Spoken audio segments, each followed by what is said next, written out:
आपका स्वागत है मेरे YouTube चैनल हिस्ट्री विद रूप पर। दोस्तों मैं रूप सिंह आप लोगों का स्वागत करता हूं मेरे YouTube चैनल पर। दोस्तों आज मैं आपके लिए लेकर आया हूं प्राचीन भारत के इतिहास से संबंधित टॉपिक दोस्तों बौद्ध धर्म।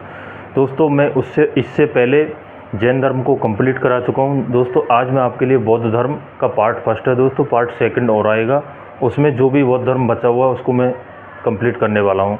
चलो दोस्तों बौद्ध धर्म को अच्छे से समझते हैं। अगर वीडियो अच्छी लगे तो वीडियो को लाइक ज़रूर करना दोस्तों। अगर चैनल पर नए हो तो दोस्तों चैनल को सब्सक्राइब करना ना भूलें। चलो दोस्तों देखते हैं बौद्ध धर्म। दोस्तों बौद्ध धर्म छठी शताब्दी में नए धर्मों का उदय हुआ। ठीक है दोस्तों, उसी क्रम में इस काल में दो संप्रदाय उभर कर आए। ठीक है दोस्तों, छठी शताब्दी में क्या है कि नए नए धर्मों का उदय हो रहा था, तो उसी क्रम में दोस्तों क्या है कि इस काल में दो संप्रदाय सामने उभर के आते हैं दोस्तों। एक तो नास्तिक संप्रदाय और एक आस्तिक संप्रदाय। नास्तिक संप्रदाय दोस्तों जो ईश्वर में विश्वास न रखने वाले लोगों को नास्तिक संप्रदाय में शामिल किया गया, और दूसरा दोस्तों आस्तिक संप्रदाय। आस्तिक संप्रदाय जो ईश्वर में विश्वास करने वाले लोगों को आस्तिक संप्रदाय में सम्मिलित किया गया। ऐसा ही एक धर्म सामने उभर के आता है दोस्तों, बौद्ध धर्म। बौद्ध धर्म एक नास्तिक संप्रदाय से संबंधित था दोस्तों, कि ईश्वर में विश्वास न करने वाला धर्म उभर कर सामने आता है दोस्तों, बौद्ध धर्म। बौद्ध धर्म के जो दोस्तों गौतम बुद्ध हुए हैं, उनको बौद्ध धर्म के प्रचार प्रसार का श्रेय जाता है दोस्तों। गौतम बुद्ध के परिचय के बारे में अब हम यहाँ देखते हैं। दोस्तों गौतम बुद्ध का जन्म 563 BC लुम्बिनी नेपाल में हुआ था दोस्तों। लुम्बिनी नेपाल कपिलवस्तु में हुआ था दोस्तों। इनकी मृत्यु कुशीनगर में हुई थी। 80 वर्ष की आयु में महात्मा बुद्ध या गौतम बुद्ध की मृत्यु हो जाती है दोस्तों। उनके पिता का नाम सिद्धोधन था और माता का नाम दोस्तों महामाया था। दोस्तों यहाँ पर मैं आपको एक कहानी सुनाता हूँ कि सिद्धोधन की पत्नी थी महामाया।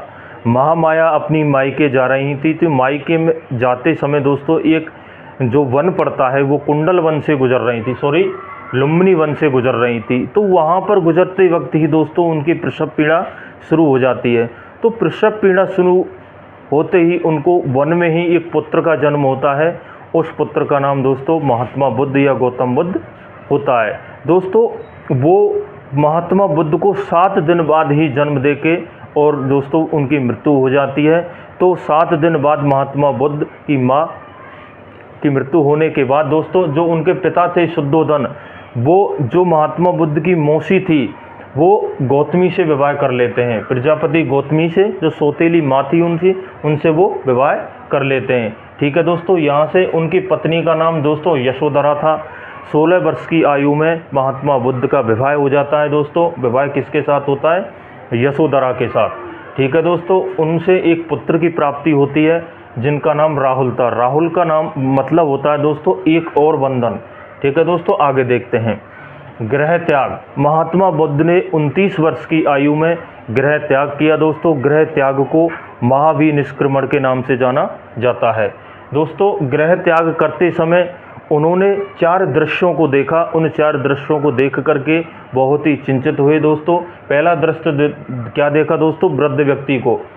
वो पहला दृश्य वृद्ध व्यक्ति को देखते हैं। वृद्ध व्यक्ति को देख करके वो बहुत दुखी हुए। अगला दृश्य दोस्तों बीमार व्यक्ति को देखते हैं और बीमार व्यक्ति को देख करके उनके हृदय में बहुत दुख उत्पन्न हुआ। ठीक है दोस्तों, आगे देखते हैं मृत व्यक्ति को। मृत व्यक्ति को देख करके उनका हृदय परिवर्तित हो गया। उन्होंने सोचा जीवन का सत्य तो यही है। ठीक है दोस्तों, यहाँ से वो आगे बढ़ जाते हैं।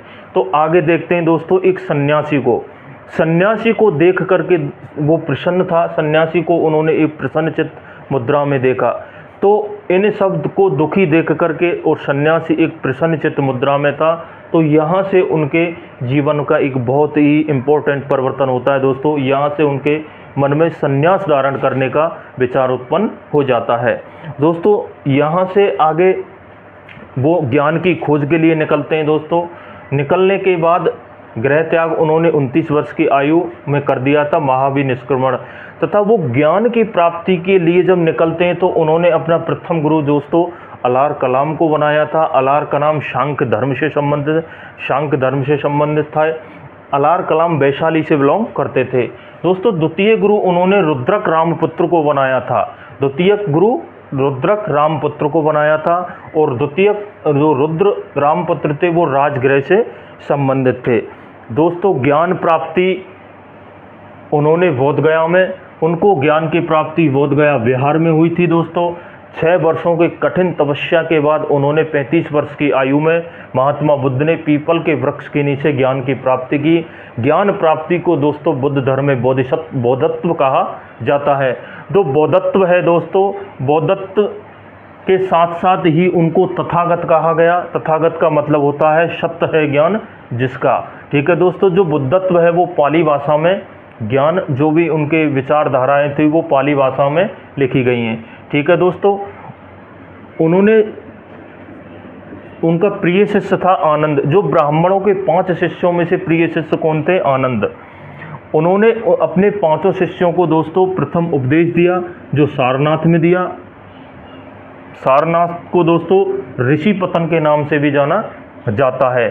दोस्तों महात्मा बुद्ध के जीवन की कुछ घटनाएं हैं जिनको सिंबॉलिक रूप से दर्शाया गया है। दोस्तों जैसे महात्मा बुद्ध का जन्म हुआ तो जन्म को दोस्तों कमल एवं सांड से संबोधित किया गया है। दोस्तों माना जाता है कि जैसे बुद्ध का जन्म हुआ तो उन्होंने 7 कमलों पर पैर रख कर के दोस्तों आगे बढ़े थे।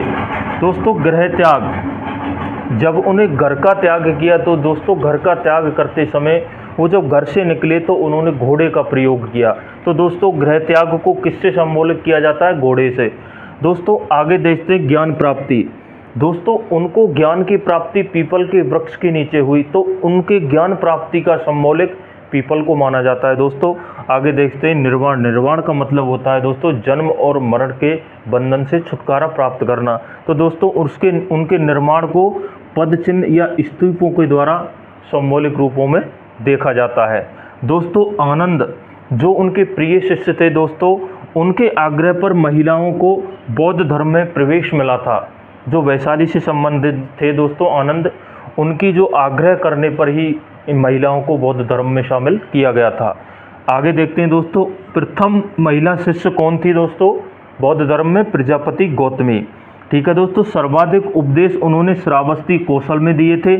कहाँ पर दिए थे दोस्तों? श्रावस्ती कौशल में। और उन्होंने अपना अंतिम उपदेश दोस्तों सुभद्र को दिया जो उनका शिष्य था। दोस्तों ये 4 आर्य सत्य जो बौद्ध धर्म से संबंधित हैं दोस्तों, ये भी गौतम बुद्ध ने इनको भी 4 आर्य सत्यों को भी दिया था। ये क्या क्या है दोस्तों समझते हैं।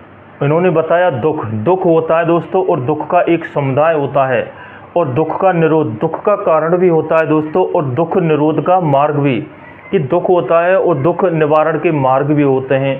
उन्होंने दुख निवारण मार्ग के लिए दोस्तों अष्टांगिक मार्ग का रूप बताया कि हम अष्टांगिक मार्ग के माध्यम से अपने दुखों का निवारण किया जा सकता है।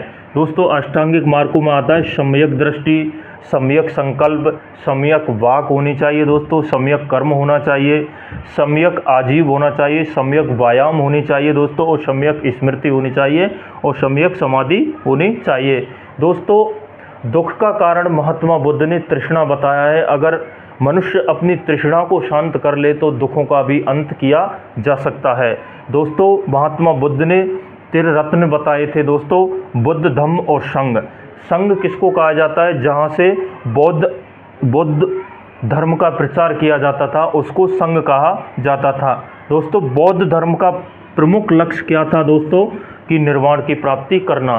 दोस्तों वीडियो अच्छी लगी हो तो वीडियो को लाइक करना, चैनल पर नए हो तो चैनल को सब्सक्राइब जरूर करना। दोस्तों अपने भाई को ज़्यादा से ज़्यादा सपोर्ट करें, प्यार करें, दुलार करें, जिससे कि मैं ऐसी ही अच्छी वीडियो आपके लिए लाता रहूँगा। दोस्तों जय हिंद, जय भारत। मिलते हैं नेक्स्ट वीडियो में। नमस्कार दोस्तों।